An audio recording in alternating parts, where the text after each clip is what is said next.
Hello, my name is David Wyatt. This is my client's 6 week training program for Kinesiology 4305 Strength and Power, Summer Session 1, 2024. Everything in here is referenced from the ACE Personal Trainer Manual, 5th edition. The client I've chosen to work with is my wife. She is 56 years old and recently had her second back surgery as well as a total knee replacement in her left knee about 10 months ago. Her ultimate goal is to regain strength in both knees and in her back. She would also like to reduce her pain from doing everyday activities as well. She wants to achieve this within the next 6 months so that she can get back to driving, gardening, doing things around the house, and playing with our grandkids. Unfortunately, my client fell recently and could not do the exercises during this video. We have to hold off we have to hold off on doing her workouts until she is cleared again by her surgeon. Luckily, my daughter has stepped in to help me demonstrate some of these exercises. Here's my par queue that my wife, as well as all my future clients, filled out. She was previously cleared by her doctor to work out, and I have conducted a full assessment on her that included blood pressure check, which her average resting blood pressure is 118 over 74, her pulse rate, which her average resting heart rate is 78 beats per minute, with no murmurs or inconsistencies upon auscultation. Breast sounds were clear, and I conducted a neuromuscular exam to determine her weaknesses. I did some extras that are not in our book, but it is a good idea to do in order to get a better picture of our client's overall health. The SMART goals for my client are: the specific goal is the client aims to regain functional strength and mobility in her back and both knees to enhance her daily activities and quality of life post-surgery. Her measurable goal is progress can be tracked through functional fitness assessments such as the sit-to-stand test and gait speed, as well as self-assessments of pain levels and mobility. The client should be able to perform daily activities with less pain and more ease. The attainable goal: with a structured progressive exercise program that includes mind-body exercises like yoga, it is realistic for the client to regain strength and mobility. The program would be tailored to her current fitness level and will take into account her recent surgeries. The relevant goal: this goal is directly related to the client's desire to improve her quality of life and regain her independence after her surgeries.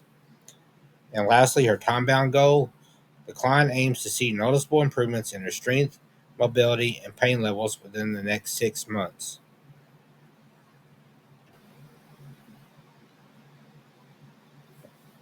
During her assessment, the client has several structural deviations. I used the plumb line visual technique and the ankle pronation supination movement technique to identify these deviations. Specifically, she had an altered posture, possibly due to her back surgeries, a knee replacement in her left knee, a slight inward rotation in her right knee, and an MRI revealed decreased cartilage in her right knee, which is causing her pain. The plumb line visual technique helped to identify the imbalances in her posture, while the ankle pronation supination movement technique was used to assess the alignment and movement of her ankles.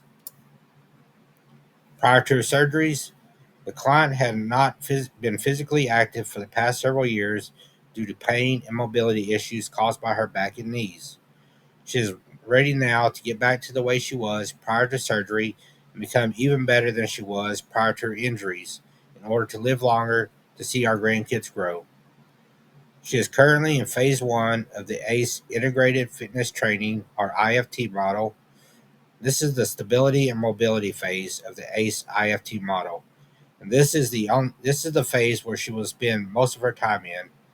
During this phase, we will focus on improving joint stability and increasing flexibility, which are crucial for someone recovering from back surgery. It involves exercises that enhance joint stability, muscle imbalances, and flexibility. As her strength and mobility improves, could then progress to phase 2, movement training. This phase includes training designed to improve patterns, which would further aid in her recovery and help prevent future injuries. Okay, so week 1, day 1. During this week, we are introducing new techniques and exercises to this client. The first day will basically be a walkthrough in order to demonstrate the new exercises and get her used to physical training again. We will start with some pre-exercise warm-ups before diving into the actual workout. This video will demonstrate a few of these core exercises and stretches. So pre-exercise. To start with, the client will conduct a 5-minute walk followed by some myofascial release stretches utilizing a foam roller. During these stretches, we will be targeting her hip flexors and back. We'll do one set for each area for 30 seconds. After that, we'll be doing some static and dynamic stretches to warm up the target areas even more. We'll be doing 3 sets of heel slides, 10 reps each leg, which my daughter is demonstrating now. This is important for my actual client as it helps increase her range of motion. With the client laying down and legs stretched out, slide the leg up towards the glutes as far as you can and go back down to the starting position. With my actual client, we'll also be doing abdominal contractions, 10 reps holding for 5 seconds during contraction, standing hip abductions, 10 reps each leg, hip extensions, 10 reps each leg, hip flexion, 10 reps each leg, and hip flexor stretch, 5 reps each leg holding for 10 to 20 seconds.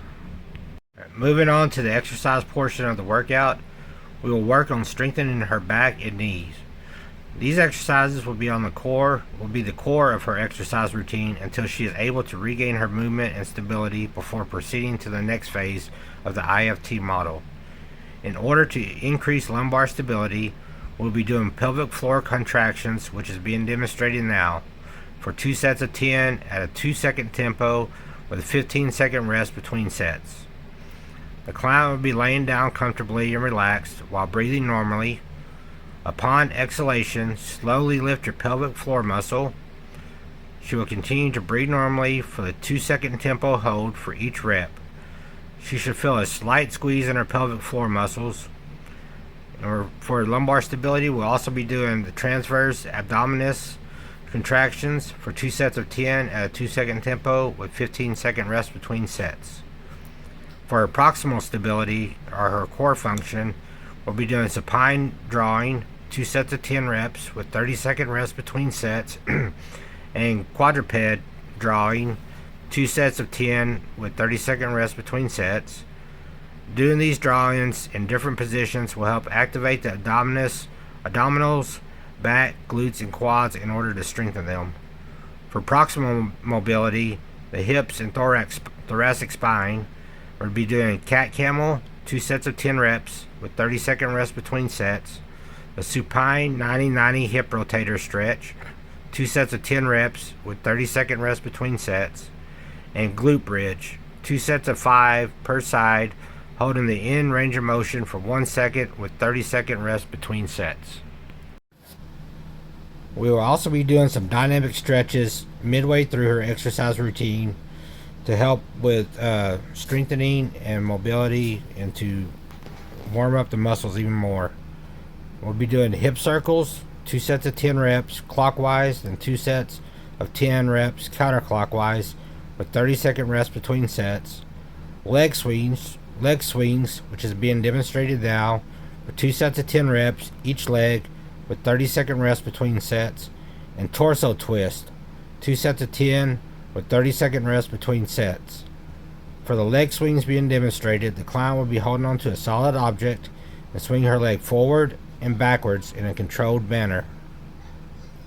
Alright, post exercise, we'll be doing some myofascial release with a foam roller, back stretch, foam roller hip flexor stretch, which is being demonstrated now.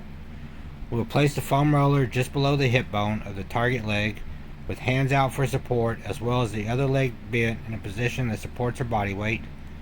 She'll roll on the foam roller for only about an inch or two, stopping right below the hip bone for 30 to 45 seconds. We'll also be doing foam roller quadricep stretch, the PNF, mild isometric contractions, less than 50% of the MVC, holding for 6 to 15 seconds. Static stretches such as 2 sets of 15 to 60 seconds. Static balance, single leg balance on stable surface, 2 sets of 30 seconds on each leg.